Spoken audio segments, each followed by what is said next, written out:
18వ అధ్యాయం మొదలుపెట్టి సగం వరకు మనం ధ్యానం చేసుకుంటూ వచ్చాము. ఒక్కసారి నేను దాన్ని జ్ఞాపకం చేస్తాను.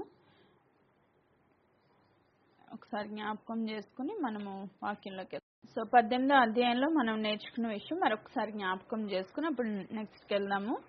నేను దినాన్ని మనం చూసిన రీతిగా వ్యాపార బబులోను కూలిపోవడం ఎట్లా కూలిపోతుంది అన్నది మనము ధ్యానం చేసుకుంటూ వచ్చాం. దాంట్లో మొట్టమొదటిగా ఆ బబులోను కూలిపోవడానికి కలిగిన రీజన్స్, కారణాలు మనం 5 కారణాలు చూసాము. ఆ 5 కారణాల్లో మొదటిది అది సాతాను సంబంధిత ఆరాధన కలిగిన పట్టణముగా, దేవుడు లేని పట్టణముగా మనం చూసాం. దాంట్లో భయంకరమైన అపవిత్రత, అసహ్యము, భయంకరమైన పక్షులు, ఇలాంటి ఆరాధన అక్కడ ఉంది. అంటే దేవుడు లేని స్థితిలో ఆ పట్టణం ఉంది అని మొట్టమొదటిగా మనం చూసాం.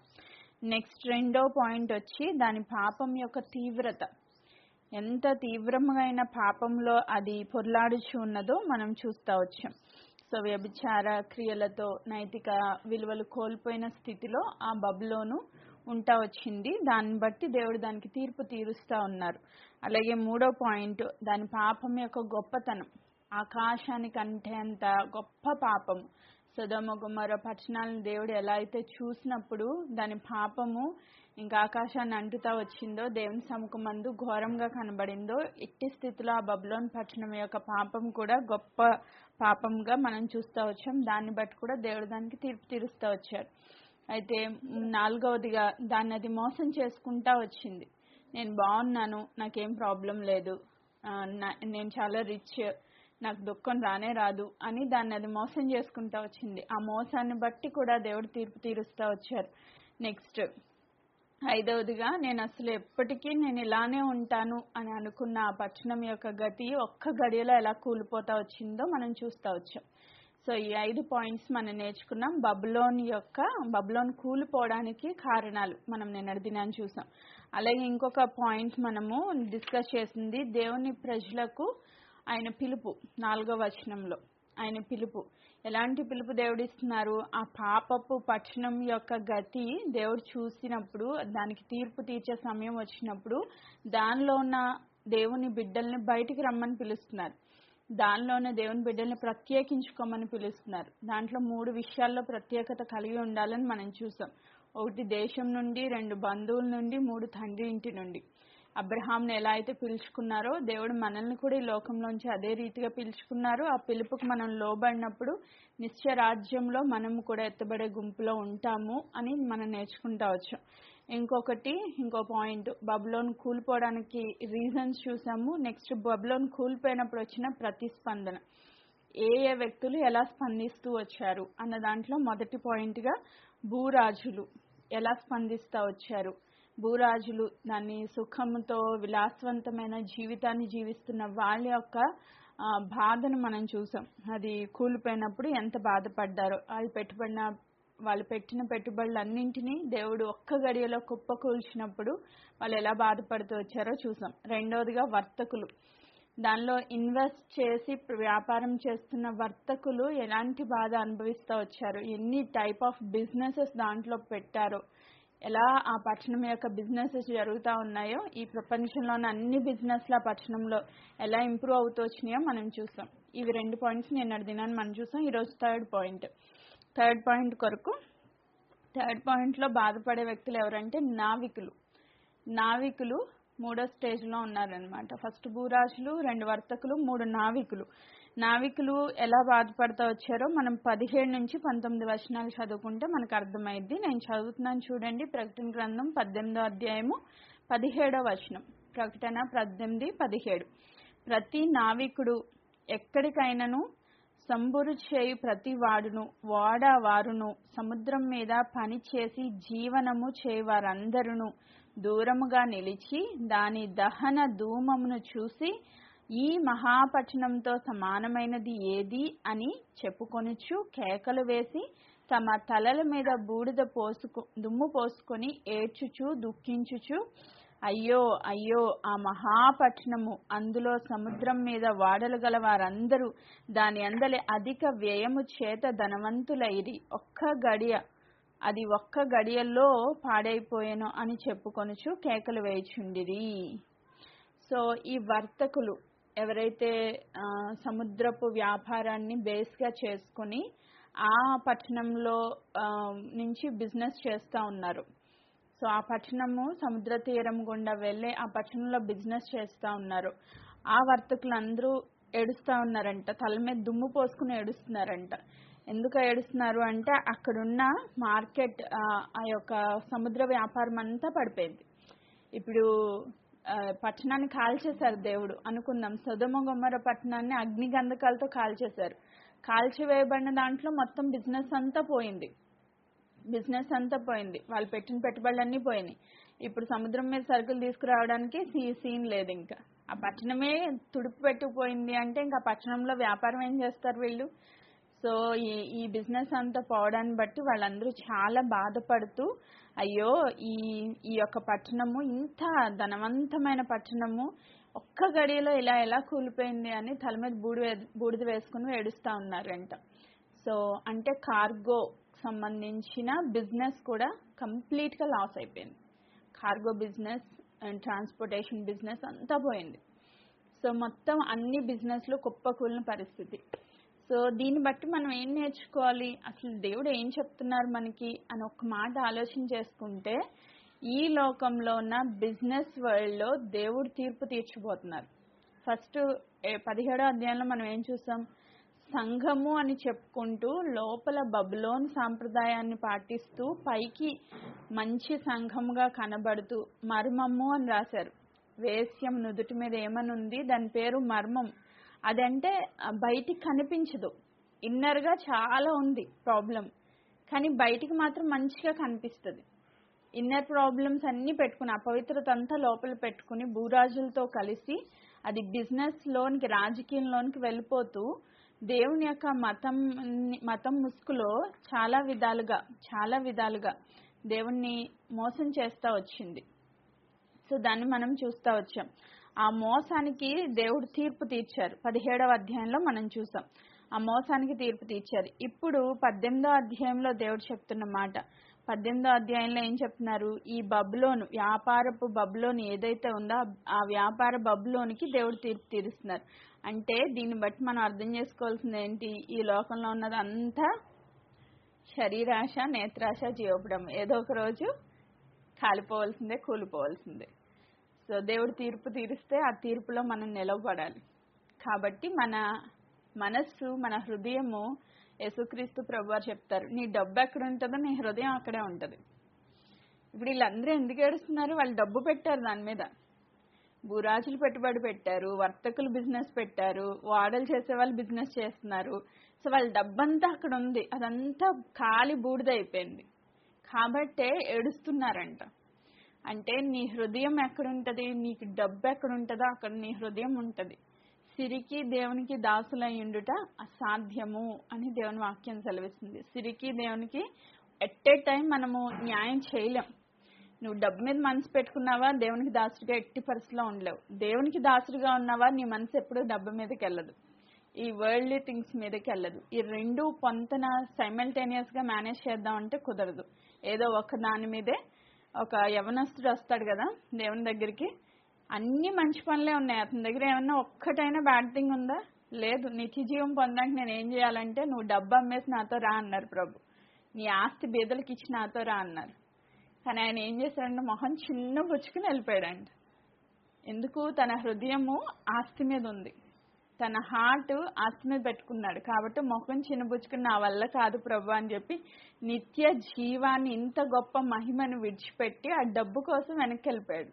యేసుక్రీస్తు ప్రభు దగ్గరికి వచ్చి రక్షణ లేని వాళ్ళు ఎవరైనా ఉన్నారా అంటే ఆ ఒక్క వ్యక్తే నాకు కనబడతాడు. సో ఈరోజు మనల్ని కూడా దేవుడు అడుగుతున్నారు, నీకు బిజినెస్ కావాలా, ఈ లోకం కావాలా, సరదాలు కావాలా, సంతోషాలు కావాలా?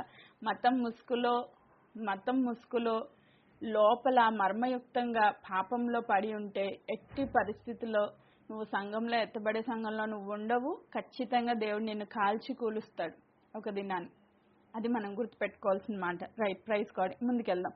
సో ఇప్పటికే రెండు విషయాలు చూసాం. ఒకటి బబులోను కూలిపోవడానికి కారణాలు, రెండు కూలిపోయినప్పుడు వచ్చిన స్పందన, మూడోది బబులోను కూలిపోగా వచ్చు ప్రతిఫలాలు ఇప్పుడు మనం చూస్తున్నాం. ప్రతిఫలాల్లో మొదటిది పరలోకంలో సంతోషం. 20వ వచనం నేను చదువుతున్నా. పరలోకమా, పరిశుద్ధులారా, అపోస్తులారా, ప్రవక్తలారా, దాన్ని గూర్చి ఆనందించుడి. ఎలయనగా దాని చేత మీకు కలిగిన తీర్పుకు ప్రతిగా దేవుడా పట్టణమునకు తీర్పు తీర్చి ఉన్నాడు. ఆమేన్. సో ఒక స్వరం వినబడుతుంది, పరలోకమా, పరిశుద్ధులారా, అపోస్తులారా, ప్రవక్తలారా. ఎంత మంచి మాట చూడండి. అక్కడ కూడా కేటగిరీస్ చెప్తున్నారు దేవుడు. సో పరిశుద్ధులు ఉన్నారు, అపోస్తులు ఉన్నారు, ప్రవక్తలు ఉన్నారు. వీళ్ళందరినీ దేవుడు ఏం చెప్తున్నారు? ఆనందించుడి, సంతోషించుడి. ఎలయనగా వాళ్ళు మీకు చేసిన దానికి ప్రతిఫలంగా దేవుడు తీర్పు తీర్చాడు. సో ఈ మాట మనము ఎక్కడ కనెక్ట్ చేసుకోవచ్చు అంటే, మనము ముద్రలు విప్పబడినప్పుడు 6వ అధ్యాయంలో మనం ముద్రల తీర్పు చూస్తూ వచ్చాం కదా.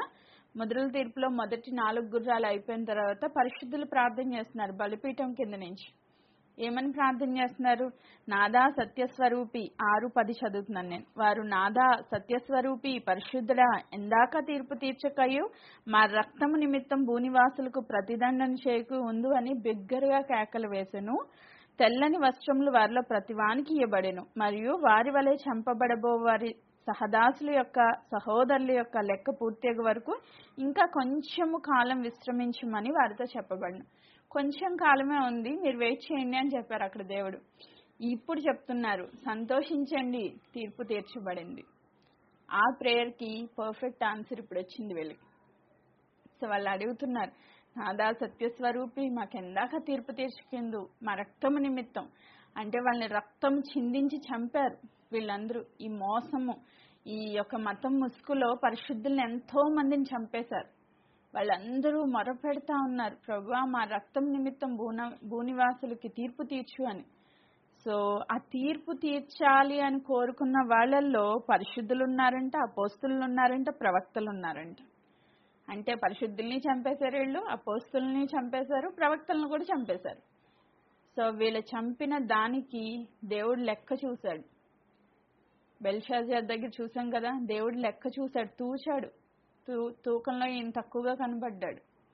వెంటనే తీర్పు వచ్చేసింది. అట్టి రీతిగా దేవుని యొక్క పరిశుద్ధుల ప్రార్థనకి జవాబు వచ్చింది. సో ఈరోజు అనుకుంటున్నాం, మనం ఇంత కష్టపడుతున్నాం, ఇంత బాధపడుతున్నాం, ఇంకా సాతానుగాడి చేతుల్లో ఎంత అణగొట్టబడుతున్నాం, ఎవడో తీర్పు తీర్చేవాడు లేడు వీళ్ళకి అని చెప్పి అనుకుంటున్నాం. కానీ ఒక రోజు ఉంది, నిన్ను బాధ పెట్టిన వాళ్ళందరి జీవితాల్లో ఒక లెక్క చూస్తాడు దేవుడు. ఆ రోజు ఉంటుంది వాళ్ళకి, మామూలుగా ఉండదు.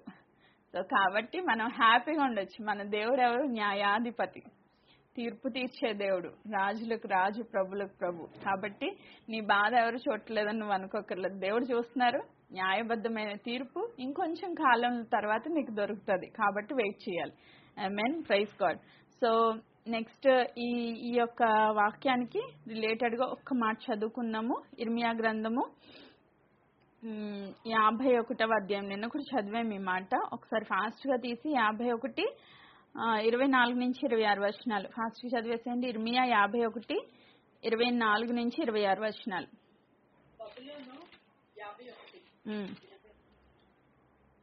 బబులోను కల్దీయుల దేశ నివాసులను నీ కన్నుల ఎదుట సియోనులో చేసిన కీడంతటికి నేను వారికి ప్రతీకారం చేయుచున్నాను. ఇదే యెహోవా వాక్కు. సర్వభూమిని దర్శింపజేయు నాశన పర్వతమా, నేను నీకు విరోధిని. ఇదే యెహోవా వాక్కు. నేను నీ మీదికి నా చెయ్యి చాపి శిలలపై నుండి నీకు క్రిందకు దొర్లించుదును. చిచ్చు పెట్టిన కొండవలే ఉండచేయుదును. మూలకు గాని పునాదికి గాని నీలో నుండి ఎవరును రాళ్లు తీసుకొనరు. నీవు చిరకాలము పాడైయుందువు. ఇదే యెహోవా వాక్కు. ఆమేన్. దీంతో పాటు యెషయా గ్రంథము 13వ అధ్యాయము 19 నుంచి 22 వచనాలు.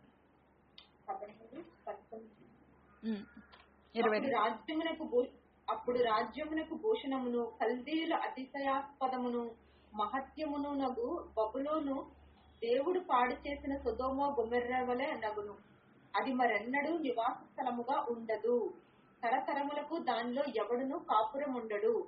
అరబీయులలో ఒక్కడైనను అక్కడ తన గుడారము వేయడు. గొర్రెల కాపరులు తమ మందలను అక్కడ పరుండనియ్యరు. నక్కలు అక్కడ పండుకొనును. గురుపోతులు వారి ఇండ్లలో ఉండును. నిప్పుకోళ్లు అక్కడ నివసించును. కొండ మేకలు అక్కడ గంతులు వేయును. వారి నగరులలో నక్కలను, వారి సుఖ విలాస మందిరములలో అడవి కుక్కలను మొరలిడును. ఆ దేశమునకు కాలము సమీపించి ఉన్నది, దాని దినములు సంకుచితములు. చాలు. సో ఈ రెండు ప్రవచన రీతిగా దేవుడు యెషయా భక్తుడికి అలాగే ఇర్మియా భక్తుడికి దేవుడిచ్చిన ప్రవచనాల యొక్క నెరవేర్పు ఈ దినాన్ని మనం చూస్తున్నాం ఈ ప్రకటన గ్రంథం 18వ అధ్యాయంలో. సో ఆ రెండు ప్రవచనాలు సొదొమ గొమొర్రాల వలె దేవుడు దాన్ని కాల్చివేస్తానని, ఎవ్వరూ నివాసం చేయరని, సో అడవి కుక్కలు ఇవన్నీ నివాసం చేస్తాయని దేవుడిచ్చిన వాగ్దానం యొక్క నెరవేర్పు, ప్రవచనం యొక్క నెరవేర్పు ఇక్కడ మనం చూస్తా ఉన్నాం. దాన్ని మీరు జ్ఞాపకం చేసుకోండి. నెక్స్ట్ ముందుకు వెళ్ళిపోదాం. నెక్స్ట్ రెండో విషయం ఏంటి? ఫస్ట్ విషయము పరలోకమందు సంతోషం. రెండోది ఏంటంటే భూమిపై నష్టం. భూమి మీద నష్టం జరుగుతూ ఉంది. 21 నుంచి 24 వచనాలు ఒకసారి చదువుకుందాము. ప్రకటన 18:21 నుంచి నేను చదువుతున్నా.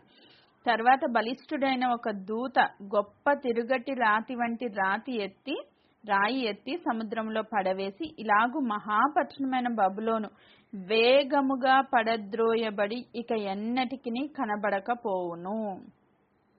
ఒక బలిష్ఠుడైన దూత ప్రకటన చేస్తా ఉన్నాడంట. ఏమని ప్రకటన చేస్తున్నారు? ఒక గొప్ప తిరుగటి రాయి వంటి రాయిని ఎత్తి సముద్రంలో పడేసి. తిరుగటి రాయి అంటే తిరగల మీద మనం విసురుతాం కదా, పూర్వం ఉండేవి, ఇప్పుడు లేవనుకోండి. అంటే చాలా వెయిట్ ఉంటుంది అది. ఆ రాయిని తీసుకెళ్లి సముద్రంలో వేస్తే అదేమన్నా తేలుతుందా? ఎట్టి పరిస్థితిలో తేలదు. అది చాలా వెయిట్ ఉంటుంది కాబట్టి వెళ్ళి అగాధంలో పడుతుంది. అట్టి రీతిగా ఈ బబులోన్ని ఎత్తి పడేస్తాను అంటున్నారు దేవుడు. అంటే సమూలంగా నాశనం చేస్తాను, అది ఇంకెప్పటికీ రికవర్ అవ్వదు, రికవర్ అయ్యే ఛాన్సే లేదనమాట. ఇలాగున ఆ మహాపట్టణమైన బబులోను వేగముగా పడద్రోయబడి ఎన్నటికీ కనబడదు. ఆ తిరుగటి రాయిని వేస్తే సముద్రంలో ఇంక యుగ యుగాలు అడుగునే అక్కడ ఎలా ఉంటుందో అలాగే ఈ బబులోన్ పట్టణం యొక్క గతి కూడా చేయబడతా ఉంది. అలాగే 22వ వచనం, నీ వర్తకులు భూమి మీద గొప్ప ప్రభువులై ఉండిరి, జనులనియు నీ మాయాతంత్రముల చేత మోసపోయిరి. కావున వైనికుల యొక్కయు గాయకుల యొక్కయు పిల్లన గ్రోవు ఊదివారి యొక్కయు బూరలు ఊదివారి యొక్కయు శబ్దము ఇక ఎన్నడూ నీలో ఉండదు. సో ఈ వర్తకులంట గొప్ప ప్రభువులైరి. అంటే బిజినెస్ వరల్డ్ ఎంతగా ఎస్టాబ్లిష్ అయిందంటే మనం చూస్తే ఫుల్ వాళ్ళు ఎంజాయ్ చేస్తున్నారు. అక్కడ వైనికులు, గాయకులు, పిల్లన గ్రోవ్ ఊదువారు, బోరలు ఊదువారు అందరూ ఎక్కడ ఉంటారు? పార్టీస్. సో బిజినెస్ వరల్డ్ లో వాళ్ళు సంపాదించిన సుఖ విలాసముల చేత వాళ్ళు ఇంకా మత్తులో తూలుతా ఉన్నారనమాట, ఊగుతా ఉన్నారు. అది మనం చదువుకున్నాం కదా. సుఖ భోగముల చేత సుఖభోగములు అనుభవించారంట రాజులు, భూరాజులు. అవి వ్యభిచారము చేత సుఖభోగములు అనుభవించారంట. ఈ రకరకాల మ్యూజిక్లు పెట్టుకుని ఎంజాయ్ చేయడం. ఇప్పుడు చూడండి మనం క్లబ్, పబ్ కల్చర్స్ ఆ రోజుల్లో ఇంకా పెచ్చిపోయిపోతాయి అనమాట. ఇంకా అసలు దానికి ఇప్పుడైతే కొంచెం జనాలకు భయపడి ఆగుతున్నారేమో, అప్పుడు ఆగే పరిస్థితే లేదు. ఎందుకంటే భూమి మీద అందరూ దుర్మార్గులే ఉంటారు, పరిశుద్ధులు అందరూ ఎత్తబడిపోయారు కాబట్టి ఇంక వాళ్ళకి అద్దు ఆపు ఉండదు, ఇష్టానుసారంగా జీవిస్తారనమాట. అలాంటి వాళ్ళు ఇంక నీలో కనబడరు. మరి ఏ శిల్పమైనను చేయు శిల్పి ఎవడును నీలో ఎంత మాత్రము కనబడడు. తిరుగటి ధ్వని ఇంకెన్నడూ నీలో వినబడదు. దీపపు వెలుగు ఇక ప్రకాశింపనే ప్రకాశింపదు. పెండ్లి కుమారుని స్వరము, పెండ్లి కుమార్తె స్వరము నీలో ఇక ఎన్నడూ వినబడవు అని చెప్పాను. దేవుడు చేసిన ప్రతీకారం వల్ల పట్టణం అంతా నాశనం అయిపోతే వాళ్ళు అంటే ఈ ఇన్ఫర్మేషన్ దేవుడు ఎందుకు ఇస్తున్నారు మనకి? వీళ్ళు క్లబ్ అండ్ పబ్ ఆ కల్చర్లో ఎక్కువగా ఇన్వాల్వ్ అయిపోయారు. రెండోది మ్యారేజెస్. మనం చదివాం కదా, సూచనల దగ్గర చదివాం, నోవాహు దినాలు ఎలా ఉంటాయో రాకడ దినాలు అలా ఉంటాయని. అంటే వీళ్ళు పెళ్లిళ్ళు చేసుకోవడం, పెళ్లిళ్ళకి ఇచ్చుకోవడం, దీంట్లో చాలా బిజీగా ఉన్నారనమాట. సో ఆ క్లబ్ ఆ కల్చర్ ఉంది. నెక్స్ట్ మ్యారేజెస్, ఇష్టానుసారంగా పెళ్లి చేసుకునే మ్యారేజెస్ కల్చర్ ఉంది. మనం యూఎస్లో చూస్తూ ఉంటాం, ఒకరిని పెళ్లి చేసుకుని నచ్చకపోతే వదిలేసి ఇంకొకరిని పెళ్లి చేసుకుంటారు. ఇంక ఈ భరించడాలు, ఓర్పులు, సహనాలు అలాంటివి ఉండవు వాళ్ళకి. నచ్చలేదా ఓకే, లీవ్ ఇట్, ఈజీగా వదిలేస్తారు. ముస్లిం కల్చర్లో మనం చూస్తాం, ఏదో తలాక్ తలాక్ అని 3 సార్లు అంటే అయిపోయిందంటే డివోర్స్. అలా ఉంటుంది అనమాట. ఇంక ఇష్టానుసారంగా జీవిస్తారు వాళ్ళకి. అంటే అంత ఆ పెళ్ళిళ్ళ మీద ఎక్కువగా వాళ్ళు ఫోకస్ చేస్తారనమాట. అవి ఏమీ నీలో ఉండవు, వెలుగు అనేదే ఉండదు. చీకటిలో మీరు ఉన్నారు కాబట్టి అదంతా సర్వనాశనం చేయబడుతుంది అని చెప్పి నెక్స్ట్ 24, మరియు ప్రవక్తల యొక్కయు పరిశుద్ధుల యొక్కయు భూమి మీద వధింపబడిన వారి యొక్కయు రక్తము ఆ పట్టణంలో కనబడింది. సో మనం చూస్తాం, మొట్టమొదటిగా హేబేలు రక్తము దేవుడికి మొర్రపెట్టింది. కయ్యను చంపేస్తే హేబేలు రక్తం మొర్రపెట్టింది. ఆ రక్తం మొర్రపెట్టినప్పుడు ఆ మొర్ర విని దేవుడు కయ్యను దగ్గరికి వచ్చారు. ఏడి నీ తమ్ముడేడి అని అడిగారు. అలాగే ఈ పరిశుద్ధుల యొక్క రక్తము దేవుడికి కనబడతా ఉందండి. ఆ రక్తము నిమిత్తమే ఆ యొక్క పట్టణానికి దేవుడు తీర్పు తీర్చాడు. అండ్ ఆ పట్టణము కూల్చివేయబడింది, నాశనం చేయబడింది. సో ఇది మనం గుర్తుపెట్టుకోవాలి. దేవుడు పడద్రోస్తే ఆడింకెప్పటికీ అది సర్వనాశనంగా ఉండాల్సిందే. అంటే దీన్ని బట్టి మనం నేర్చుకోవాల్సింది ఏంటి అంటే, ఒకవేళ దేవుడు మనల్ని తూకం వేసి మన హృదయ ఆలోచనలను దేవుడు ఎరిగి ఉన్నారు కాబట్టి తీర్పు తీరిస్తే మనం ఏ ప్లేస్లో నిలబడతాం? పరిశుద్ధుల ప్లేస్లో నిలబడతామా? ఈ బబులోను పట్టణం ప్లేస్లో నిలబడతామా? బబులోను సంఘం ప్లేస్లో నిలబడతామా? ఖచ్చితంగా ఆయన ఒక రోజు రాబోతున్నారు. అప్పుడు ఖచ్చితంగా పరిశుద్ధులను మాత్రమే ఆయన తీసుకుని పోతారు. ఆ పరిశుద్ధుల లెక్కలో మనం ఉంటామా లేదా అని తెలుసుకోవడం కోసం ఇవన్నీ ఇంత డీటెయిల్గా దేవుడు ఇచ్చారు. బిజినెస్ వరల్డ్ అని చెప్తే సరిపోయేది, ఇన్ని బిజినెస్ల గురించి దేవుడు చెప్పాలి అక్కడ. నెక్స్ట్ అది పడద్రోయబడింది అంటే సరిపోయేది. ఇంకా వైణికులు, గాయకులు, పెళ్ళిళ్ళు ఇవన్నీ చెప్పాలా? ఎందుకు దేవుడు అంత క్లియర్గా రాయిపించారంటే, ఒకవేళ వాటి మోసంలో మనం పడిపోతున్నామేమో, ఆ విషయాల్లో మనం ఏమన్నా కూలిపోతున్నామేమో, ఆ విషయాల్లో మనం ఏమన్నా మోసపోతున్నామేమో, దృష్టికి అవకాశం ఇస్తున్నామేమో తెలుసుకొని మనము జాగ్రత్త పడతామని ముందుగా ఈ గ్రంథం ఇచ్చారు. ఎందుకు చెప్తున్నారు ఈ ప్రకటన, నాకు అసలు ఏం అర్థం కావట్లేదని చాలా మంది అంటున్నారు. చాలా మంది ఒపీనియన్ ఇదే ఉంది. ఎందుకు ఇచ్చారు దేవుడు అసలు ఈ గ్రంథం మనకి? పైగా దీన్ని చదువువాడు వినువాడు ధన్యుడు అని రాశారు. ఎందుకు ధన్యత అంటే ఇవన్నీ జరగబోతున్నాయి. సో వాటి నుంచి మనం తప్పించబడాలి. ఏం జరుగుతుందో తెలిస్తే జ్ఞానం కలిగి ప్రవర్తించి వాటి నుంచి తప్పించబడతాం. ఏం జరుగుతుందో తెలియకపోతే గురుడ్డితనంలో పడిపోతాం. అందుకే దేవుడి బైబిల్ గ్రంథాన్ని ఇచ్చి, బాబు ఇది రైట్, ఇది రాంగ్, దీనిలో నువ్వు వెళ్ళు, దీనిలో వెళ్ళొద్దు అని క్లియర్గా చెప్తున్నారు. సో దాన్ని మనం అర్థం చేసుకోవాలి, రైట్?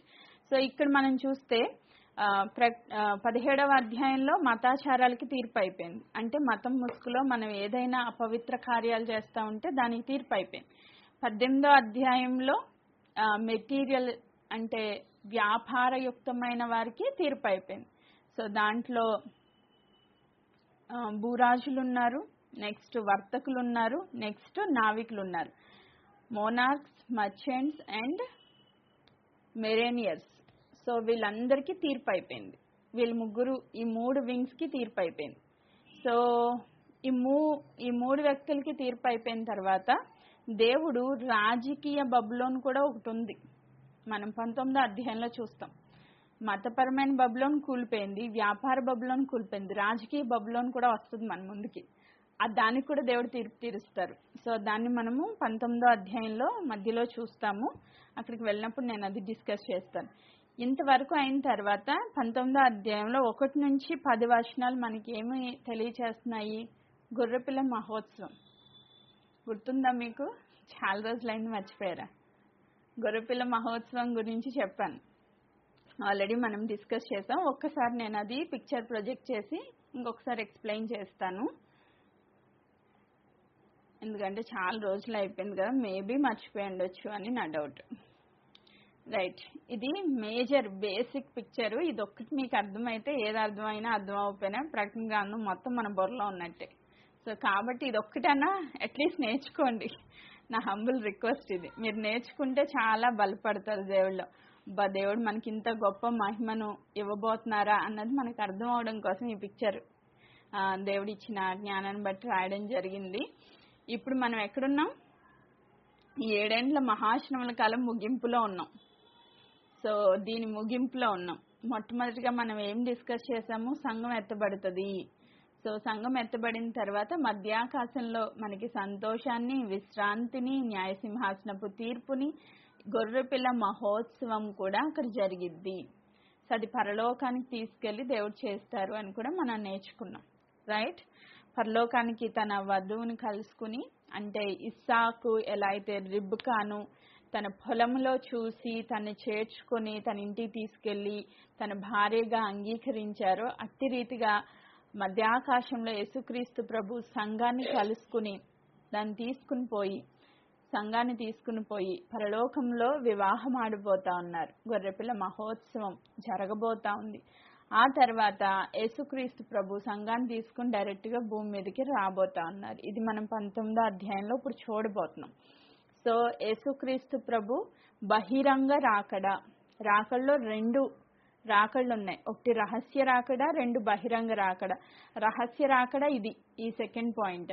బహిరంగ రాకడ ఇప్పుడు మనం డిస్కస్ చేయబోయేది.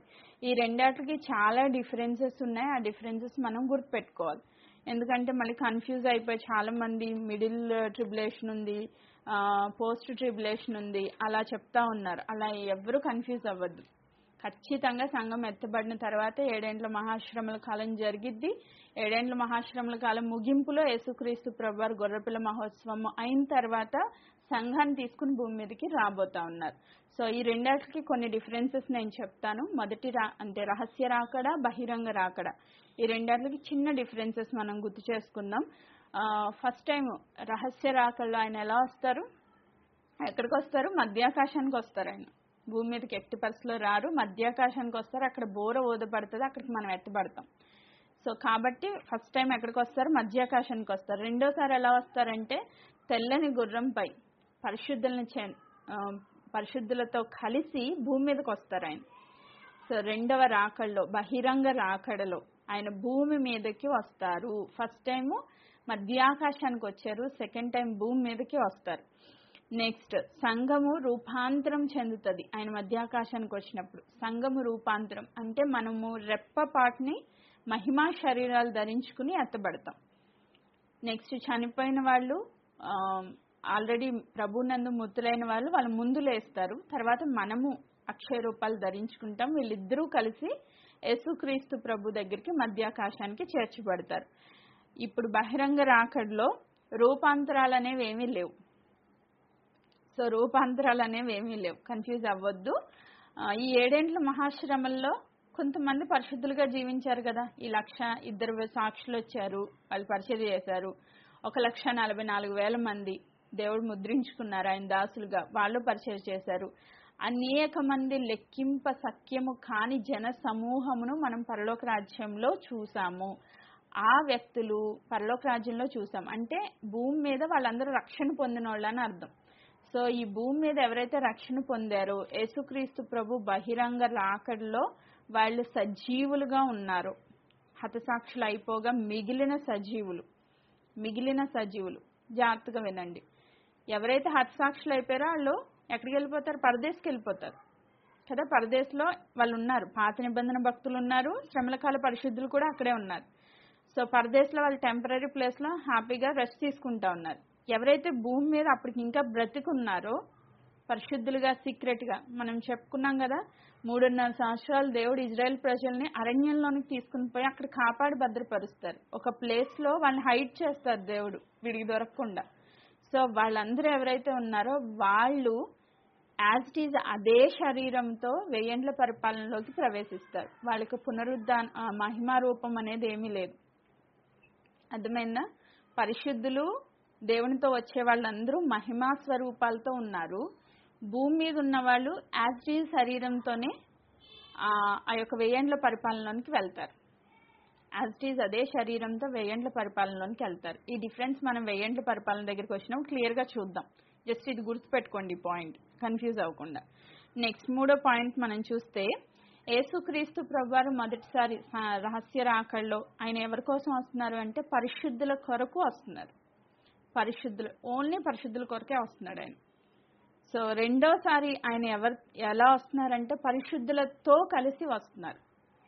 పరిశుద్ధుల కొరకు, పరిశుద్ధులతో. సో సో ఈ రెండు కొంచెం డిఫరెన్సెస్ ఉన్నాయి. పరిశుద్ధుల కొరకు తెస్సలోనికలకు రాసిన పత్రిక 4వ అధ్యాయం 16-17 వచనాలు మీరు చదవండి, క్లియర్గా ఉంది పరిశుద్ధుల కొరకు ఆయన మధ్యాకాశానికి వస్తున్నాడని.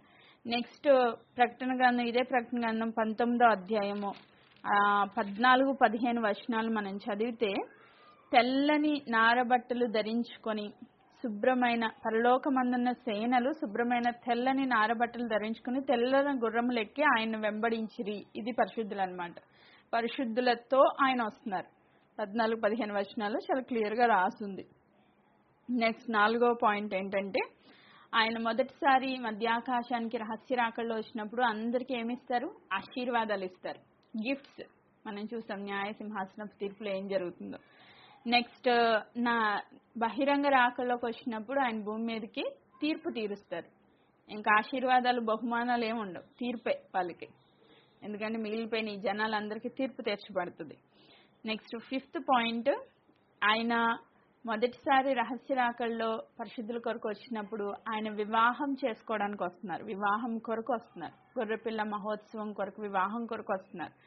ఇప్పుడు రెండోసారి బహిరంగ రాకల్లో వచ్చినప్పుడు యుద్ధం చేయడానికి వస్తున్నాడు ఆయన, యుద్ధం చేయడానికి వస్తున్నాడు. ఈ రెండు చాలా డిఫరెంట్గా ఉన్నాయి. కాబట్టి ఈ రెండు ఒకటే అని నమ్మే వాళ్ళు ఎవరైనా మీకు చెప్తే క్లియర్గా ఎక్స్ప్లెయిన్ చేయొచ్చు. మళ్ళీ ఒకసారి చెప్తున్నాను 5 పాయింట్స్. ఫస్ట్ టైం మధ్యాకాశానికి వచ్చారు, రెండోసారి భూమిపైకి వస్తున్నారు. ఫస్ట్ టైం సంఘం రూపాంతరం చెంది దేవుని దగ్గరికి చేరబడింది. రెండవసారి రూపాంతరాలు ఏమీ లేవు, యాస్టీస్ శరీరాలతో మిలీనియంలోనికి ప్రవేశిస్తారు ప్రజలు. ఫస్ట్ టైం పరిశుద్ధుల కొరకు వచ్చారు, సెకండ్ టైం పరిశుద్ధులతో వస్తున్నాడు ఆయన. ఫస్ట్ టైము ఆశీర్వాదాలు పట్టుకుని వచ్చారు ఆయన, సెకండ్ టైము తీర్పు తీర్చడానికి దేవుడు వస్తున్నారు. ఫస్ట్ టైము వివాహము కొరకు ఆయన వచ్చాడు, సెకండ్ టైం యుద్ధం చేయడానికి వస్తూ ఉన్నాడు. సో కంప్లీట్ క్వైట్ ఆపోజిట్లో ఉన్నాయి. కాబట్టి మనం క్లియర్గా సంఘం ముందే ఎత్తబడిపోతుంది అని హ్యాపీగా నమ్మొచ్చు. Right, praise God. సో ఈ రెండు వ్యత్యాసాలు. ఇంకా మనం ఎలా సిద్ధపడాలి మరి? సంఘం ఎత్తబడడానికి రెడీగా, సంఘం ఎత్తుకుని పోతారు దేవుడు అని మనకు క్లియర్గా అర్థమైంది. అయితే ఈరోజు మనము గుర్తుపెట్టుకోవాల్సిన మాట, సంఘం ఎత్తపడడం అది ఫిక్స్. దానికి మనం ఎలా సిద్ధపడాలి, ఎలా సిద్ధపడాలి? చాలా విషయాలు మనం నేర్చుకుంటూ వచ్చాం. హనోకుని చూసాం, దేవుడితో ఏం చేశారంటే ఆయన అన్యోన్య సహవాసం చేశారు. ఏలియాని చూసాం, దేవుని యొక్క చిత్తమంతా నెరవేర్చబడి అగ్ని రథాలపై కొనిపోబడ్డాడు ఆయన. సో నెక్స్ట్ 2 సాక్షులను చూసాం, వాళ్ళిద్దరూ గోనె పట్ట కట్టుకుని వాళ్ళు తగ్గించుకొని పరలోకం నుంచి దిగి వచ్చి దేవుని యొక్క పరిచర్య చేశారు. ఎంతో నిబద్ధతతో వాళ్ళు పనిచేశారు, దేవుని చిత్తమంతా నెరవేర్చారు. హతసాక్షులు అయిపోవాల్సి వచ్చినా అయిపోయారు తప్ప వాడికి మాత్రం లొంగల. అలాగే 144,000 మందిని చూసాం, వాళ్ళు దేవుని ఆత్మ చేత ముద్రించబడ్డారు, ముద్ర పొందారు. సో ఇవన్నీ మనము చూసుకుంటే మనం ఎలా జీవించాలి? సో హనోకు వలె, ఏలియా వలె, 2 సాక్షుల వలె, 144,000 మంది వలె మనము కూడా జీవిస్తే, అంటే ఆ కమిట్మెంట్ అనేది మనలో ఉంటే, ఆ సిద్ధపాటు అనేది మనలో ఉంటే, ఇంకా చూసాం మనం అబ్రహాం గారు ఎలా ప్రత్యేకించుకున్నారు లోకంలో నుంచి, ఎలా ఆయన దేవుడు పిలుపుకు లోబడ్డారు. సో అట్టి రీతిగా మనం కనుక ఉంటే, ఈ వరల్డ్లీ థింగ్స్ మీద మన హృదయం పెట్టుకోకుండా దేవుడి తట్టు మనం సంపూర్ణంగా తిరిగి ఆయన సన్నిధిలో సిద్ధపాటు కలిగిన వ్యక్తులుగా ఉంటే ఖచ్చితంగా దేవుడు మనల్ని కొనిపోతారు. రహస్య రాకడలో పరిశుద్ధుల గుంపులో మనం కూడా ఎత్తబడతాం. యాక్చువల్లీ దేవుడు ఈ టాపిక్ గురించే మనల్ని 40 days ఈ విషయాలు డిస్కస్ చేయడానికి సిద్ధపరిచారు. నిజంగా మొదటి రోజు నాకు తెలీదు, ఏం చెప్పాలో తెలీదు, ఎక్కడ స్టార్ట్ చేయాలో తెలీదు. కానీ ఒక అద్భుత రీతిగా దేవుడు ఒక సిరీస్ లాగా ప్రకటన గ్రంథం ధ్యానం చేస్తామని నేను అసలు ఎక్స్పెక్ట్ కూడా చేయలేదు, ఆ మైండ్లో కూడా లేదు నాకు. కానీ ఈరోజు చాలా సంతోషంగా ఉంది నాకు. ఎందుకంటే ఇన్ని విషయాలు మనం తెలుసుకోవడానికి దేవుడు ఎంతో కృపనిచ్చారు. Praise God. నెక్స్ట్ మనం 19వ అధ్యాయానికి వస్తే జస్ట్ ఇంట్రడక్షన్ తీసుకుందాం ఈరోజు. నెక్స్ట్ మనము మిగతా చూద్దాం. ఇంట్రడక్షన్ పార్ట్ వరకు మనం ఈరోజు తీసుకున్నాం.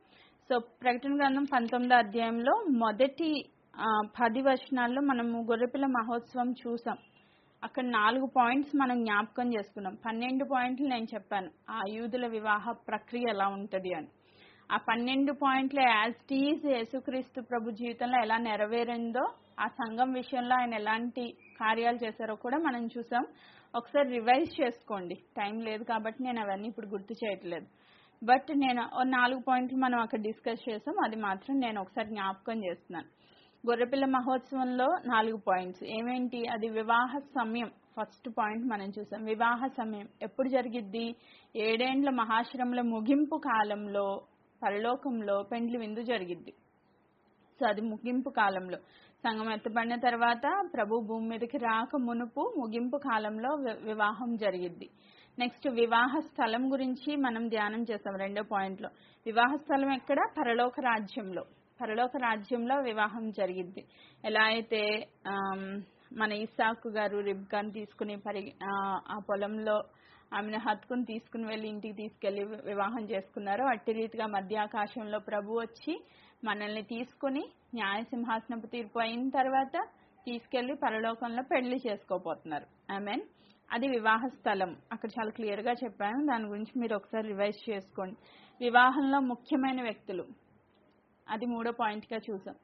పెండ్లి కుమారుడైన యేసుక్రీస్తు ప్రభు, పెండ్లి కుమార్తె అయిన వధువు సంఘము, పాత నిబంధన భక్తులు. సో ఎలా పిలువబడ్డారు? స్నేహితులుగా పిలువబడ్డారు వాళ్ళు. సో వీళ్ళందరూ కలిసి సంతోషిస్తా ఉన్నారు. పెండ్లి కుమార్తెకి నీతి వస్త్రాలు ఇవ్వబడ్డాయి, నీతి క్రియలు. అది దాని గురించి కూడా చాలా క్లియర్ గా అక్కడ మనము డిస్కస్ చేసాం. నెక్స్ట్ లాస్ట్ అండ్ ఫైనల్ గా పెండ్లి విందు. పెండ్లి విందుకు పిలువబడిన వారు, అది మనం చూసేసాం. ఇప్పుడు ఆ 4 పాయింట్స్: పెండ్లి సమయము, పెండ్లి స్థలము, పెండ్లి వివాహంలో ముఖ్యులు, పిలువబడిన వాళ్ళు. సో ఈ 4 పాయింట్స్ మనం అక్కడ డిస్కస్ చేసాం. ఇప్పుడు మీరు 19వ అధ్యాయము ప్రకటన గ్రంథము 1 నుంచి 10 వచనాలు చదివితే ఈ పాయింట్స్ అన్ని మనకు కనబడతాయి. సో జస్ట్ ఒక్క మాట మాత్రం నేను గుర్తు చేస్తాను. 19వ అధ్యాయం 1వ వచనం నేను చదువుతున్నా. అటు తర్వాత బహు జనుల శబ్దం వంటి గొప్ప స్వరము పరలోకమందు ఇలాగూ చెప్పగా వింటిని. సో ఈ యొక్క బబులోను మహాపట్టణం కూలిపోయిన తర్వాత బహు జనుల శబ్దం వంటి గొప్ప స్వరము పరలోకమందు ఇలాగూ చెప్పగా వింటిని. ప్రభువును స్తుతించుడి, రక్షణ, మహిమ, ప్రభావములు మన దేవునికే చెల్లును. ఆయన తీర్పులు సత్యములు న్యాయములై ఉన్నవి. తన వ్యభిచారముతో భూలోకమును చెరిపిన గొప్ప వేశ్యకు ఆయన తీర్పు తీర్చి తన దాసుల రక్తమును బట్టి దానికి ప్రతిదండన చేసెను. ఈ పాయింట్ మనం అప్పుడు చదివినప్పుడు అర్థం కాల, కానీ ఇప్పుడు అర్థమైంది. సో ఎట్లా దేవుడు చేశారని, తన వ్యభిచారంతో భూలోకమును చెరిపిన గొప్ప వేశ్యకు ఆయన తీర్పు తీర్చి తన దాసుల రక్తమును బట్టి దానికి ప్రతిదండన చేసెను. 17వ అధ్యాయంలో క్లియర్ గా చూసాం మనం. సో అది రక్తం చేత మత్తిల్లి ఉంటే దేవుడు దానికి తీర్పు తీర్చాడు. అందుకొరకు ప్రభుని స్తుతించండి అని చెప్తున్నారు. అలాగే 3వ పాయింట్ లో ఆ పట్టణపు పొగ యుగ యుగములు లేచుచున్నది. ఏ పట్టణం? బబులోను మహాపట్టణం. సో అప్పుడు మనకు అర్థం కాలే, కానీ ఇప్పుడు అర్థమైంది. 18వ అధ్యాయంలో మనం చూసిన పట్టణం యొక్క పొగ అంట యుగ యుగములు, అంటే దేవుడు దాన్ని కాల్చివేసి ఉన్నాడు కాబట్టి దాని పొగ యుగ యుగములు లేచుచున్నది, పైకి లేచుచున్నది. అప్పుడు ఆ 24 పెద్దలు 4 జీవులు ఆయనకి సాగిలు పడి ఆమేన్ అని ప్రభువుని స్తుతించుడని చెప్పుచు సింహాసనాసీనుడగు దేవునికి నమస్కారము చేసిరి. ఆమేన్. సో తర్వాత గొర్రెపిల్ల మహోత్సవం గురించి. సో ఇక్కడ మనం చూస్తే మొదటిగా దేవుని స్తుతించండి, రక్షణ, మహిమ, ప్రభావములు దేవునికే చెల్లును, మొదటి స్తుతి. రెండో స్తుతి దేనికి? తన వ్యభిచార మద్యము చేత మత్తిల్లిన మహా గొప్ప వేశ్యకు దేవుడు తీర్పు తీర్చారు కాబట్టి దేవుని స్తుతించండి. మూడో స్తుతి దేనికి? ఆ పట్టణాన్ని దేవుడు కూల్చివేశారు కాబట్టి మూడోసారి స్తుతించండి. అప్పుడు చెప్పాను కానీ అప్పుడు అర్థం కాదు, కానీ ఇప్పుడు అర్థమైంది. ఆల్రెడీ పాయింట్స్ అన్ని అయిపోయినాయి కాబట్టి. సో రక్షణ ఇచ్చిన ప్రభువుని స్తుతించండి, వ్యభిచార మద్యంతో ఉన్న ఆ గొప్ప వేశ్యకు తీర్పు తీర్చిన ప్రభువుని స్తుతించండి, అలాగే ఆ పట్టణానికి తీర్పు తీర్చిన ప్రభువుని స్తుతించండి. ఈ స్తుతుల మధ్యలో, హల్లెలూయా స్తుతుల మధ్యలో గొర్రెపిల్ల మహోత్సవం జరుగుతూ ఉంది. ప్రభువుకు స్తోత్రం. ఆ వివాహం గురించి ఇంక నేను డిస్కస్ చేయదలుచుకోలేదు. సో ఒక చిన్న మాట చెప్పుకుందాం. రెండవ రాకడలో రారాజుగా యేసుక్రీస్తు ప్రభు వారు భూమి మీదకి వస్తా ఉన్నారు. ఈ రారాజుగా రాబోతున్న యేసుక్రీస్తు ప్రభు ఫస్ట్ టైం ఎలా వచ్చారు, సెకండ్ టైం ఎలా వస్తున్నారు? ఇందాక మనం చూసింది సంఘం ఎత్తబడుటకు, బహిరంగ రాకడకు డిఫరెన్సెస్ చూసాం. ఇప్పుడు యేసుక్రీస్తు ప్రభు భూమి మీదకి ఫస్ట్ టైం వచ్చినప్పుడు ఎలా వచ్చారు, సెకండ్ టైం బహిరంగ రాకల్లో ఎలా రాబోతున్నారు. ఈ రెండిట్లు కూడా చిన్న డిఫరెన్సెస్, ఒక 4 పాయింట్స్ మనం చూసుకుందాం, మనకు జస్ట్ ఒక అర్థం అవడం కోసం. సో మొదటి రాకడ, రెండవ రాకడ ఎలా జరిగింది అంటే, మొదటి రాకడలో యేసుక్రీస్తు ప్రభువారు ఈ లోకానికి ఎలా వచ్చారంట, గొర్రె పిల్లగా వచ్చారు. రెండవ రాకడలో ఎలా రాబోతున్నారు, కొదమ సింహంగా రాబోతున్నారు. అలాగే యేసుక్రీస్తు ప్రభువారు ఈ లోకానికి సిలువ వేయించుకోవడానికి మొట్టమొదటిసారిగా వచ్చారు. ఎందుకంటే మనుషులందరి పాప పరిహారార్థమై ఆయన రక్తం చిందించి ప్రాణం పెడితే తప్ప ఈ మనుషులకు రక్షణ లేదు కనుక ఆయన సిలువ వేయించుకోవడానికి వచ్చారు. రెండోసారి ఎలా రాబోతున్నారు అంటే, పట్టాభిషేకం పొందుటకు రాబోతున్నారు. మనం చూసాం ఆ యొక్క దేవుని చేతిలో ఉన్న విమోచన వీలునామా. ఆ వీలునామా ఎప్పుడైతే సంపూర్ణంగా విప్పబడిందో, ఈ భూలోక రాజ్యం అంతా బలిష్ఠుడైన దూతను కూడా చూసాం. ఒక కాలు సముద్రం మీద, ఒక కాలు భూమి మీద. సో దేవుడు అడుగు పెట్టినప్పుడు సమస్తము దేవుని యొక్క స్వాస్థ్యముగా ఆయన పొందుకొని పట్టాభిషక్తుడిగా రారాజుగా ఇప్పుడు రాజ్యం చేయబోతున్నాడు ఆయన. సో రెండవ రాకడలో ఆయన పట్టాభిషేకం పొందడానికి వస్తా ఉన్నారు. ఆమేన్. నెక్స్ట్ 3వ పాయింట్, పిలాతు ముందర తీర్పు తీర్చబడే వ్యక్తిగా నిలవబడ్డాడు ఆయన. ఫస్ట్ టైం వచ్చినప్పుడు పిలాతు ముందు తీర్పు తీర్చబడ్డాడు.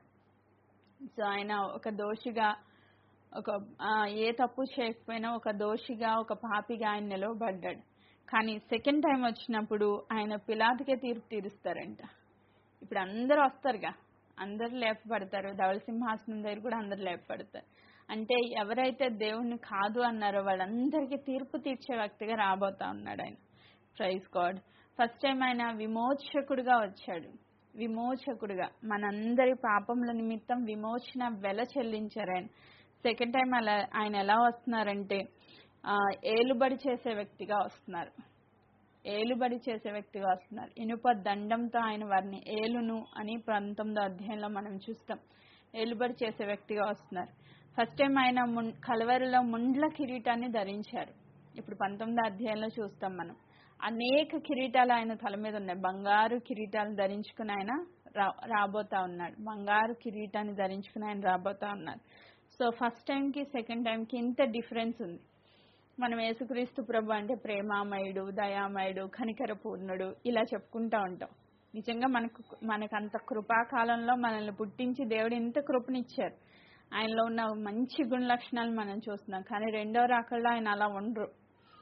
మీరు ఎక్స్పెక్ట్ చేయాల్సిన అవసరం, కంప్లీట్ క్వైట్ ఆపోజిట్. ఆయన ఉగ్రుడుగా, తీర్పు తీర్చేవాడిగా, యుద్ధం ఆడడానికి, ఆయన రాజ్యం చేయడానికి, స్వాధీనపరచుకోవడానికి, పట్టాభిషేకం పొందుకోవడానికి ఆయన వస్తా ఉన్నారు. అంటే ఈ రెండిటికి చాలా డిఫరెన్స్ ఉంది. ఫస్ట్ టైంకి సెకండ్ టైంకి చాలా డిఫరెన్స్ ఉంది. ఆ డిఫరెన్స్ కూడా మనకు అర్థం అవ్వాలి. అప్పుడే ఈ 19వ అధ్యాయం క్లియర్గా అర్థమైంది. కాబట్టి నేను ఈ మాటలు చెప్తా ఉన్నా. రైట్. దేవుని యొక్క రెండవ రాకడికి ఉన్న ప్రవచనాలు, పాత నిబంధనలో ఉన్న ప్రవచనాలు చాలా ఉన్నాయి. బట్ ఒక 2 ప్రవచనాలు మనం చూద్దాం. క్రొత్త నిబంధనలోనూ ఒక 2 ప్రవచనాలు చూద్దాం. ఈ ప్రవచనాలు చూసుకుని ఈరోజు ముగించుకుందాం. రేపటి దినాన్ని ఈ 19వ అధ్యాయం ధ్యానం స్టార్ట్ చేద్దాం. ఓకే. పాత నిబంధనలో ఉన్న ప్రవచనాలు ఏంటవి అని కనుక మనం చూస్తే, ఏవేలు గ్రంథము 3వ అధ్యాయము ఒకసారి తీసి చదవండి సుమా. 9 నుంచి 17 వచనాలు. ఏవేలు గ్రంథము 3:9 నుంచి 17 వచనాలు.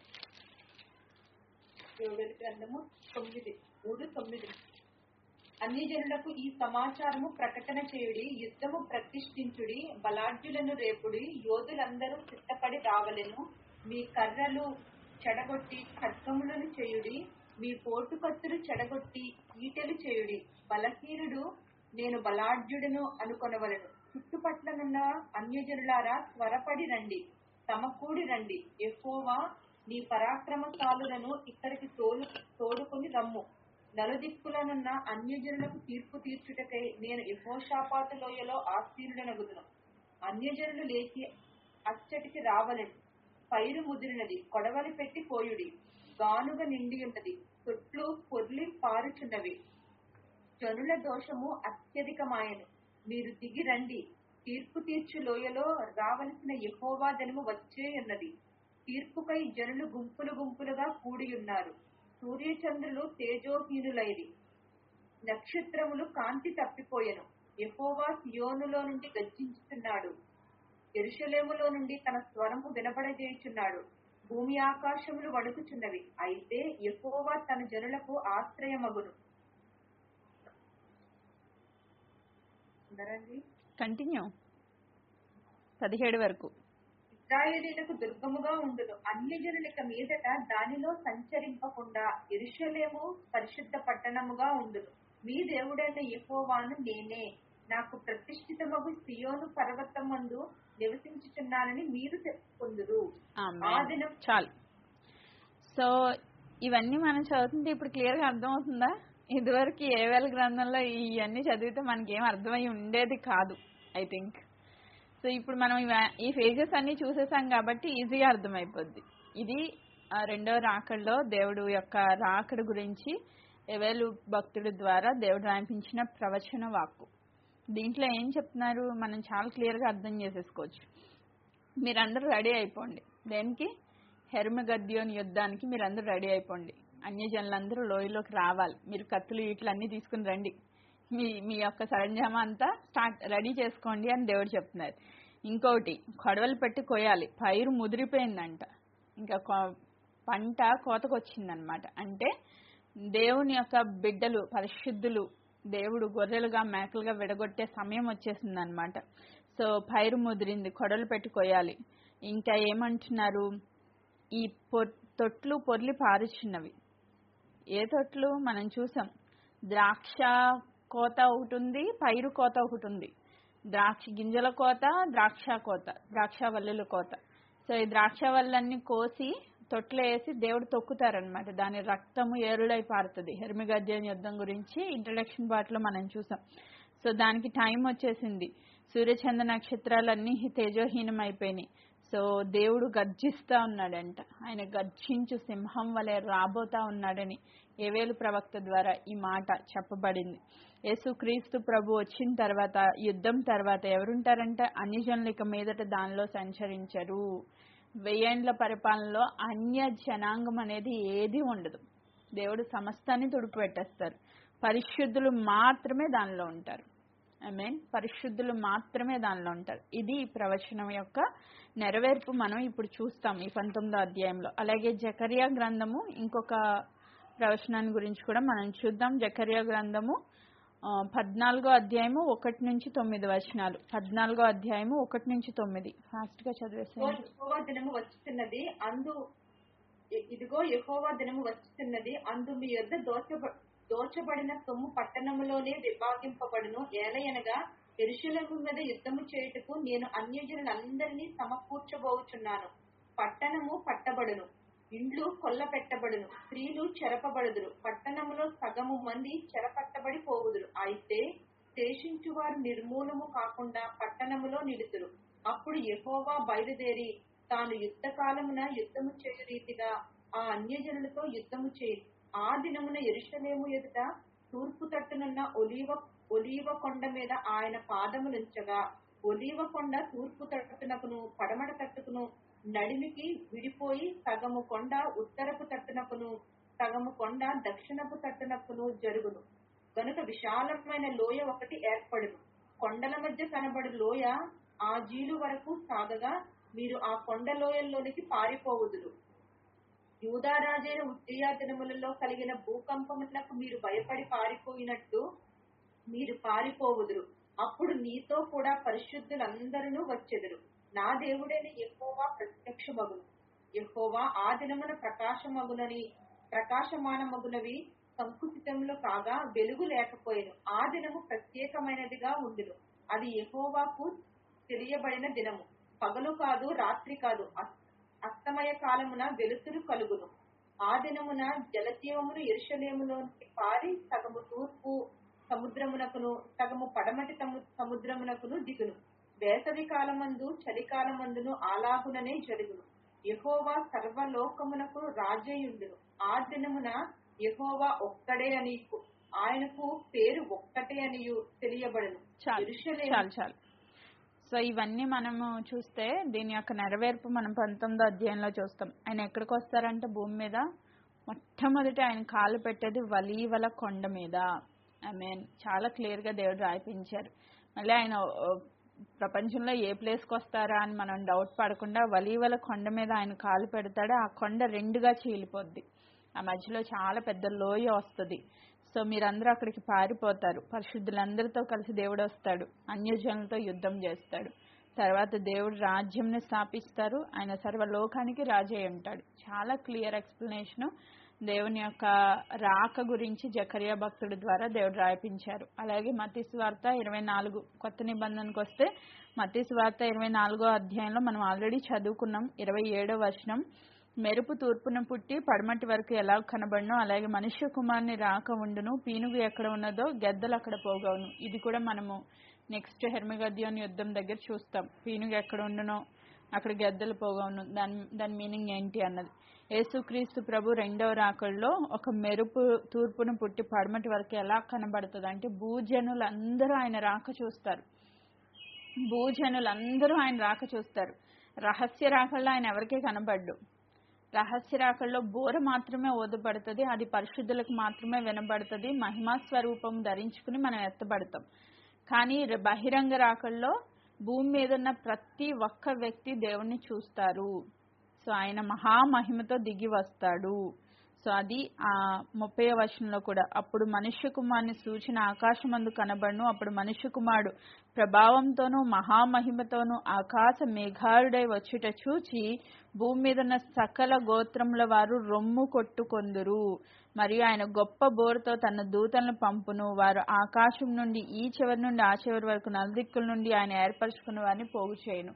ఆ శ్రమల కాలంలో ఎవరైతే పరిశుద్ధులుగా ఉన్నారో, ఎవరైతే దేవుని కొరకు నిలవబడ్డారో వాళ్ళని అప్పుడు పోగు చేస్తారు. సో ఆయన వారిని అప్పుడు పోగు చేస్తారు. సో మొదటి రాకడ రహస్య రాకడ వేరు, 2వ బహిరంగ రాకడ వేరు. మీరు చాలా జాగ్రత్తగా గుర్తుపెట్టుకోవాలి. ఇంకొక లాస్ట్ అండ్ ఫైనల్ ప్రవచనం యూదా గ్రంథంలో కూడా ఉంది. అది కూడా మనం చదివేసుకుని ఈరోజు క్లోజ్ చేసుకుందాం. యూదా పత్రిక మొదటి ఒకే అధ్యాయం ఉంటుంది, 14-15 వచనాలు. ఆదాము మొదలుకుని యూదా పత్రిక 1వ అధ్యాయము 14-15 వచనాలు నేను చదువుతున్నా. ఆదాము మొదలుకొని 7వ వాడైన హనోకు కూడా వీరిని గూర్చి ప్రవచించి ఇట్లనెను, ఇదిగో అందరికీ తీర్పు తీర్చుటకు వారిలో భక్తిహీనులందరూ భక్తిహీనముగా చేసిన వారి భక్తిహీన క్రియలన్నింటినీ గూర్చియు భక్తిహీనులైన పాపులు తమకు విరోధముగా చేసిన కఠినమైన మాటల్ని గూర్చియు వారిని ఒప్పించుటకును ప్రభువు తన వేవేల పరిశుద్ధుల పరివారంతో వచ్చెను. చాలా క్లియర్ గా యూదా పత్రికలో మనం ఈ యొక్క ప్రవచనాన్ని చూస్తున్నాం. దేవుడు ఆయన పరిశుద్ధులతో దిగి రాబోతున్నారు. ఎలా వస్తున్నారంటే పరిశుద్ధులతో రాబోతున్నారు. ఈ పరిశుద్ధులతో ఆయన వచ్చినప్పుడు ఆ భక్తిహీనులందరికీ తీర్పు తీర్చబడుతుంది. సో చాలా క్లియర్ గా దేవుడు చెప్తున్నారు. ఈ 4 ప్రవచనాలని మనం చూస్తే 2వ రాకడ కొరకు ఇంకా చాలా ప్రవచనాలు ఉన్నాయి. జస్ట్ ఒక మనకు అర్థం అవడం కోసం ఒక ఎగ్జాంపుల్ గా ఈ యొక్క ప్రవచనాలు చెప్పడం జరిగింది. సో ఇవన్నీ కూడా దేవుని యొక్క రాకడకు సూచనలుగా, ముంగుర్తుగా, ప్రవచన రీతిగా దేవుడు రాయిపించి ఉంచారు. కాబట్టి ఈరోజు మనం నేర్చుకున్న రీతిగా మనం మతపరమైన బబులోను సాంప్రదాయంలో ఉన్న, వ్యాపారపరమైన బబులోను సాంప్రదాయంలో ఉన్న దేవుడు తీర్పు తీర్చబోతా ఉన్నారు. అంటే మతం ముసుగులో భక్తిహీన స్థితిలో మనం ఉన్న, వ్యాపారంలో అంటే ఈ లోక సంబంధమైన బిజినెస్ లో మన హృదయాలు పెట్టినా దేవుడు వాళ్ళకి తీర్పు తీర్చబోతున్నారు. ఆ విషయం క్లియర్ గా గుర్తుపెట్టుకుంటే చాలు. సో ఆ రోజులో ఏం జరుగుతుంది, జస్ట్ ఒక ఇన్ఫర్మేషన్ లాగా మనం తీసుకుని దాంట్లో మనం పడిపోకుండా ఉండాలంటే, మన వాళ్ళు పడిపోకుండా ఉండాలంటే మనం ఎలా జాగ్రత్త కలిగి ఉండాలి, వాళ్ళని ఎలా హెచ్చరించాలి, మనం ఎలా జాగ్రత్త కలిగి ఉండాలి, ఇది గుర్తుపెట్టుకోవాలి. రైట్. ఇంకా మనం నేర్చుకున్నది ఏంటి అంటే ఆయన రహస్య రాకడకు అలాగే బహిరంగ రాకడకు ఉన్న తేడాలు ఏమేమి ఉన్నాయి, ఒక 5 పాయింట్స్ చూసాం. నెక్స్ట్ మనం ఎత్తబడాలంటే ఎలా సిద్ధపడాలి, నెక్స్ట్ ఆయన మొదటి రాకడకు బహిరంగ రాకడ 2వ రాకడకు ఉన్న డిఫరెన్సెస్ ఎలా ఉన్నాయి, ఆయన ఎలా వచ్చారు, ఇప్పుడు ఎలా రాబోతున్నారు, అవి చూసాం. నెక్స్ట్ ఫైనల్ గా యేసుక్రీస్తు ప్రభు యొక్క రాకడకు ప్రవచన రీతిగా ముందే రాయబడిన వాటికి ఎగ్జాంపుల్ గా ఒక 4 వర్సెస్ మనం ధ్యానం చేసుకున్నాం. ఇవన్నీ మన హృదయంలో పెట్టుకుని దేవుడి యొక్క రాకడలో మన సంఘాల్లో ఎట్టి పరిస్థితుల్లో బిజినెస్కి సంబంధించిన విషయాలు ఉండకూడదు. గుర్తుపెట్టుకోండి ఈ మాట. నేను అందుకే డబ్బుల గురించి ఇలా నాకు ఇస్తాను అన్నప్పుడు నేను భయపడ్డాను. ఎందుకంటే ప్రతి రూపాయికి దేవుళ్ళు లెక్క అడుగుతారు. మనం అవసరాలుండి వాడేసిన దేవుడు దానికి లెక్క అడుగుతారు నన్ను ఖచ్చితంగా. బాబాయ్ ఎందుకు వచ్చిన తలకాయ నొప్పి, హ్యాపీగా వాక్యం చెప్పుకుని జనాలను సిద్ధపరిచి ఈ పరిచర్య చాలు ప్రభా, నాకు ఈ డబ్బుల పరిచర్యలు అయ్యి నాకు వద్దు అని నేను అసలు చాలా రోజులు నేను దేవుడు చెప్తున్నా కూడా నేను దాన్ని రిజెక్ట్ చేస్తా వచ్చాను. వద్దు ప్రభా అని చెప్పి. ఎందుకంటే నాకు భయం ఫస్ట్ నుంచి. మనం ఫ్రీగా పొందుకున్నాం, ఫ్రీగా ఇవ్వాలి. వాక్యం మనం దేవుడి నుంచి ఫ్రీగా పొందుకుంటున్నాం, అది ఫ్రీగా పంచిపెట్టాలి. అంటే అంతవరకునే. ఇంక ఈ బిజినెస్ వ్యవహారాలు మన దగ్గరికి రాకూడదని. కానీ దేవునికి స్తోత్రం, ఆయన మాట్లాడి నిన్ను ఒప్పింపజేసి నిద్ర లేకుండా చేసి మరి ఈ పరిచయను మొదలుపెట్టి ఈ పరిచయ ద్వారా అనేకులు మేలు పొందేటట్లుగా దేవుడు కృప చూపించి ఎంతో మంది లేని వారికి సహాయం చేస్తున్నాం, మిషనరీస్ని పోషిస్తున్నాం. అది మనం మంచి ఉద్దేశంతో చేస్తే ఓకే. లేదు అక్కడ ఏదైనా మిస్టేక్స్ పడ్డాయా ఖచ్చితంగా దేవుడు తీర్పు తీరుస్తారు. బహిరంగంగా వస్తారు. రహస్యంగా చేసిన పాపానికి బహిరంగంగా తీర్పు వస్తుందండి. ఆ భయంతోనే ఈ పరిచయం జరుగుతూ ఉంది. ఇంకొకటి మాట చెప్తాను. ఈ యొక్క బిజినెస్ వరల్డ్, బిజినెస్ అనే కాదు, లోకపరమైనది ఏది కూడా సంఘంలోకి రాకూడదు. లోకపరమైనది అంటే ఇప్పుడు చూడండి, చిన్న ప్రార్థన పెట్టుకుంటాం, 1 గంట ప్రేయర్ జరిగిద్ది. గంట ప్రేయర్ అయిపోయాక 2 గంటలు మాట్లాడతారు కూర్చునేళ్ళు. ఏంటి? కబుర్లు. దేని గురించి? లోకం గురించి. సో ఇది చాలా చాలా దేవుడు నాకు ఈ వాక్య భాగాలు ధ్యానం చేసిన చాలా తాకిన విషయం. అక్క మీ చీర అక్కడ కొన్నారు, చాలా బాగుంది. అక్కడ ఏమొచ్చింది? లోకం వచ్చింది. అక్క మీ నగలు చాలా బాగున్నాయి, ఎక్కడ చేయించారు. ఇలాంటివన్నీ, మీ బ్యాగ్ చాలా బాగుంది. ఇవన్నీ ఏం థింగ్స్? Worldly things. వీటి మీదకి మన మనసు వెళ్తుందంటే నువ్వు ఆత్మీయురాలువా, లోకస్తురాలువా? ఈ డిస్కషన్స్ పెట్టొద్దని చాలాసార్లు నేను హెచ్చరించాను చాలా విషయాల్లో. ఎందుకంటే నిజంగా మనం చేస్తున్నాము. ఈ యొక్క రాకడ ప్రసంగాల్లో ధ్యానం చేస్తున్నప్పుడు చాలా భయం వేస్తుంది నాకు. ముఖ్యంగా ఈ 18వ అధ్యాయంలో దేవుడు బంగారాన్ని, వస్త్రాలను అన్ని కుప్పగూలుస్తాను అంటున్నాడు. దాని గురించి మనం డిస్కస్ చేయాల్సిన అవసరమే లేదు. అవన్నీ మనకి ఎందుకు ఇవ్వబడ్డాయి? ఇప్పుడు మనం డ్రెస్సెస్ కొనుక్కోకూడదా? కొనుక్కోవాలి. అవి జస్ట్ మనం యూజ్ చేసుకోవడానికి మాత్రమే ఉన్నాయి. యూజ్ అండ్ త్రో అంతే. దాని గురించి టైం హెచ్చించి వాటి మీద మనసు పెట్టి ఫలానా వ్యక్తి ఏ షాపింగ్కి వెళ్ళి కొనుక్కుంది, ఫలానా వ్యక్తి ఏ కాస్ట్లో కొనుక్కుంది, ఎక్కడ తక్కువ దొరుకుతుంది, ఎక్కడికి ఎక్కువ దొరుకుతుంది, దీని మీద ఎంత టైం పెడతారో. ఇది నిజం కాదా? ఫుడ్ గురించి ఫుడ్ గురించి నిజంగా ఎంత ఇంట్రెస్ట్ పెడతారో. ఎక్కడికి వెళ్ళి తినాలి, ఏం చేయాలి, ఎక్కడ తిరగాలి, పెళ్లిళ్ళు, షాపింగ్లు, గొడవ, గోల, లోకంలో ఉన్న చెత్త అంతా సంఘంలోకి రావద్దు. ఎందుకంటే దేవుడు తీర్పు తీర్చిపోతున్నారు ఒక దినాన్ని. మనం ఈ విషయం చాలా జాగ్రత్తగా గుర్తుపెట్టుకోవాలి. ఈ వస్తువులు, ఈ ఆస్తిపాస్తులన్నీ మనకు దేవుడు ఎందుకు ఇచ్చారు? జస్ట్ యూజ్ చేసుకోవడానికి. వాటికి మనం దాసులు అవ్వకూడదు. దయచేసి ఈ మాట గుర్తుపెట్టుకోండి.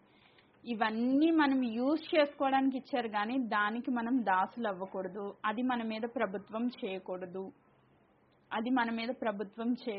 దానికి మనం దాసులు అవ్వకూడదు. సో డబ్బుని డబ్బులాగే చూడండి, అదొక వస్తువు అంతే. మీకు దేవుడు ఇచ్చారా, చక్కగా దాన్ని యూజ్ చేసుకోండి. అంతేగాని ఈ డబ్బుతో ఏం చేయాలా, ఎలా దాచిపెట్టాలా, ఏ బంగారం కొనాలి, ఈ టైం వేస్ట్ చేయొద్దు. దాని మీద ఎక్కువ టైం ఇన్వెస్ట్ చేయొద్దు. ఎందుకంటే అది వేస్ట్, జస్ట్ ఒక మెటీరియల్ అంతే. నెక్స్ట్, ఈ లోకంలో ఏది దేవుడిచ్చినా ఆయన కృప కొరకు వాడాలి, మనం ఆయన మహిమ కొరకు వాడాలి. అంతే తప్ప అది నాకు వచ్చింది అని నా అనే గర్వం అనేది మనలో ఉండకూడదు. నాది అనే గర్వం ఉంటే కూడా దేవుడు కుప్పకూలుస్తారు. అది మనం చూసాం నెబుకద్నెజర్ విషయంలో, బెల్షాజర్ విషయంలో. సో ఆ రెండు విషయాల్లో కూడా మనం చాలా జాగ్రత్త. సంఘంలో నాది అనే స్వభావం కానీ, రెండోది వరల్డ్లీ థింగ్స్ కానీ, ఎట్టి పరిస్థితుల్లో లోక సంబంధమైన విషయాలు కానీ రావద్దు, డిస్కస్ చేయొద్దు. ఎందుకంటే ఇద్దరు ఆత్మీయులు కూర్చుని మాట్లాడుకుంటే యెహోవా చెవి యొగ్గి ఆలకిస్తున్నారని వాక్యం సెలవిస్తుంది. ఇద్దరు అన్యులు కూర్చుని మాట్లాడుకుంటే దేవుడు వినడు. కానీ ఇద్దరు ఆత్మీయులు కూర్చుని మాట్లాడుకుంటే వీళ్ళు ఏం మాట్లాడుతున్నారా అని ఆకాశం నుంచి దేవుడు చెవియొగ్గి వింటారంట. సో అలాంటప్పుడు మనము తీర్పులోకి రాకుండా పోతామో ఖచ్చితంగా తీర్పులో నిలబడతాం. కాబట్టి ఈ రోజు నుంచి మనము దేవుడు ప్రతి దానికి తీర్పు తీర్చిపోతున్నాడనే జ్ఞానం కలిగి మతం ముసుగులో అబద్ధ క్రైస్తవ్యంలో మునిగిపోయిన వాళ్ళని హెచ్చరిస్తూ మనం వాటి విషయంలో జాగ్రత్త కలిగి అపవిత్రమైనవి అసహ్యమైన ఏ కార్యాలు, ఆ పవిత్ర కార్యాల్లో కొన్ని చూసాం మనం, మూఢనమ్మకాలు, రోజుల గురించి, తిథుల గురించి, నక్షత్రాల గురించి, ఇలాంటివి కూడా మనం దేన్ని ఫాలో అవ్వకూడదు. అది కూడా దేవుడికి వ్యతిరేకమే. చిన్న చిన్నవే, ఒక తుమ్ము తుమ్మితే ఆగిపోతారు బయటికి వెళ్ళే వాళ్ళు. ఆ తుమ్ము మనకి మన గమ్యాన్ని మార్చేస్తుందా? ఇప్పుడు వెళ్ళే దగ్గర ఏమన్నా గమ్యం మారిపోద్దా తుమ్ము వల్ల? ఏ అశుభం అన్నా జరిగిపోద్దా? ఏమీ లేదు, జస్ట్ అది తుమ్ము. అలర్జిటిక్తో తుమ్మాడో, జలుబు వచ్చి తుమ్మాడో వాడు, సో ఆ తుమ్ముతో ఆగిపోతా. అంటే ఆ తుమ్ము మనల్ని కంట్రోల్ చేస్తుంది అనమాట. దానికి మనం దాసులం అయిపోయాం. అలా మనం దేనికి దాసులు అవ్వద్దు, దేనికి దాసులు అవ్వద్దు, ఏ మూఢనమ్మకాలకి దాసులు అవ్వద్దు. దేవుని చిత్త ప్రకారంగా చేయబడి నిరంతరము నిలిచిన దేవుని వాక్యం ఉంది. సో దేవుని చిత్తానుసారంగా వెళ్దాం. ఏది మన మీద ప్రభుత్వం చేయొద్దు, దేనికి మనం దాసులం అవ్వద్దు. దేవునికి మాత్రమే దాసులుగా ఉండి ఆయన వాక్యానుసారంగా జీవించి మెలకువ కలిగి సిద్ధపాటు కలిగి ఉంటే ఖచ్చితంగా రహస్య రాకల్లో మనం ఉంటాం. దేవుడి వాక్య భాగాన్ని దీవించునుగాక. ఆమేన్. బాగుంది అక్క వాక్యం.